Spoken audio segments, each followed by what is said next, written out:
khô kia hay du lên và ama gian khô sọt lung in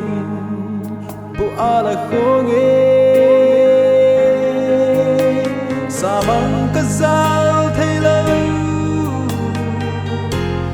lung in ở đó lơ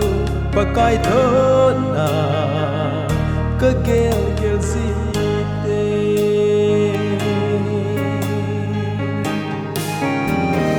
tang cũng khô khi hay du lên và gian khô son đông in lung nghe là sáng nghe xa bằng cái dao thay lâu lung in ở đó lâu và cái thơ na cái kêu gì Matui oh hallelujah Kading akan nasol salim Ay tandam po Leng Jesus Oh tandam po Leng Jesus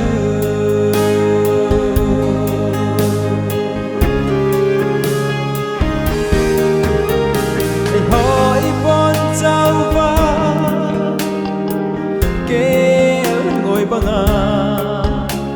ava bangsa ihive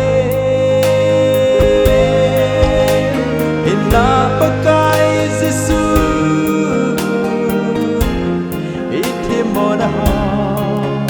abon zat tunga atu dai kamatui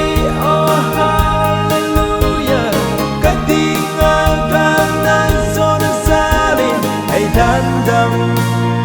po Leng Jesus oh tandam po Leng Jesus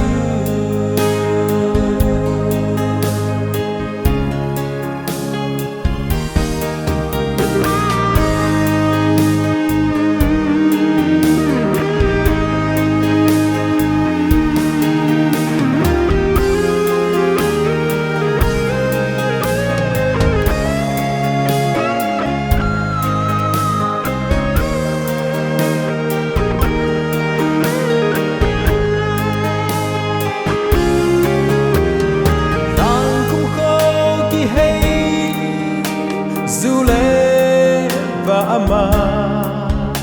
gian khô xóm lung in lung nghe là sáng nghe xa bằng cái dao thay lâu lung in ở đó lâu và cái thơ na cái kêu gì